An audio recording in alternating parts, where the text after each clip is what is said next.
काँग्रेसचे विधान परिषदेच्या निवडणुकीतून माघार, अंबादास दानवेंना काँग्रेसचं समर्थन। विधान परिषदेची उमेदवारी नाकारल्यानं अमोल मिटकरी नाराज, अपघाताचा विषय लावून धरला त्याचं बक्षीस, पक्षानं साधं विचारलंही नाही, मिटकरींची खंत।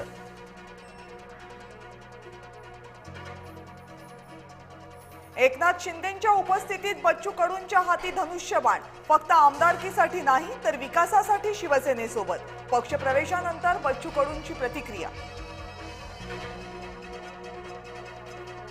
बच्चू कडू आणि डॉक्टर नीलम गोऱ्हे यांना शिवसेनेची उमेदवारी, कडूंमुळे शिवसेनेची विदर्भात ताकद वाढणार।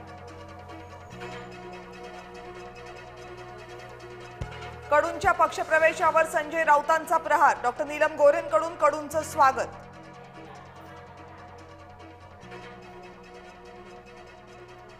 राष्ट्रवादी काँग्रेसकडून जिशान सिद्दीकींना उमेदवारी, अर्ज भरताना सुनेत्रा पवार, सुनील तटकरे, छगन भुजबळ यांची उपस्थिती।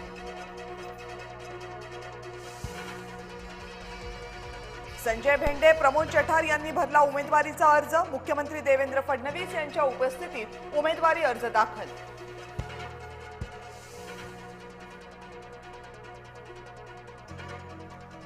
आठव्या गुन्ह्यात खरातला 12 तारखेपर्यंत न्यायालयीन कोठडी, शुक्रवारी भोंदू खरातला पुन्हा कोर्टात हजर करणार। टीसीएसच्या धर्मांतर प्रकरणी तांत्रिक पुरावे एसआयटीच्या हाती, 4 आरोपींकडून मोबाईल आणि लॅपटॉप संगणक जप्त।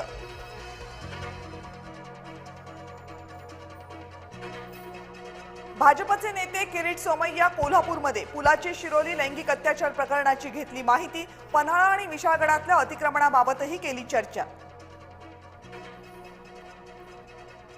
संघ मुख्यालय, हेडगेवार स्मृती परिसर, मेट्रो मध्ये रेडिओ ऍक्टिव्ह पावडर टाकल्याची धमकी, एटीएस कडून नागपूरमध्ये तपास, निष्पन्न काहीच नाही।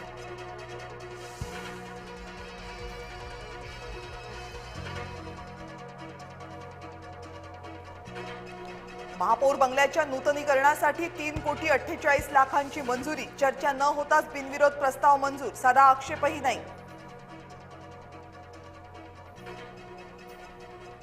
नाशिकच्या महापौरांचा 17 ठेकेदारांवर कारवाईचा बडगा, खोदकामादरम्यान सुरक्षा अटींचं उल्लंघन केल्यानं नोटीस।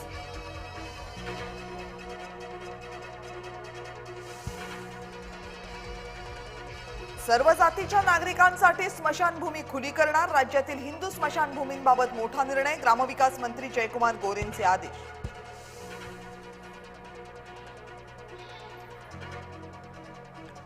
सोलापूरमध्ये कौटुंबिक वादातून सिनेस्टाईल हाणामारीत 6 जण जखमी, दोन्ही गटांकडून परस्पर विरोधी गुन्हे दाखल।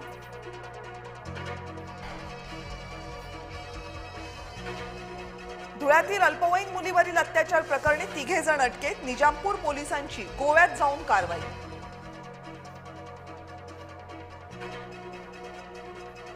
पाणीपुरवठा मंत्र्यांच्या गावातच पाण्याची बोंबाबोंब, योजना मंजूर पण जळगावातलं चारमळी गाव तहानलेलंच, मंत्री गुलाबराव पाटलांच्या कार्यपद्धतीवर प्रश्नचिन्ह।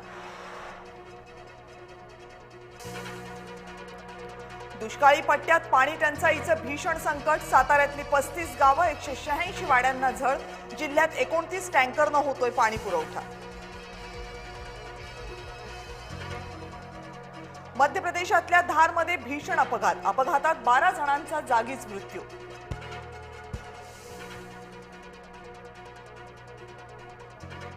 आणि दहशतवादी संघटना अल कायदा अफगाणिस्तानला करणार पूर्ण मदत, पाकिस्तानच्या लष्करी नेतृत्वाला दिला गंभीर इशारा।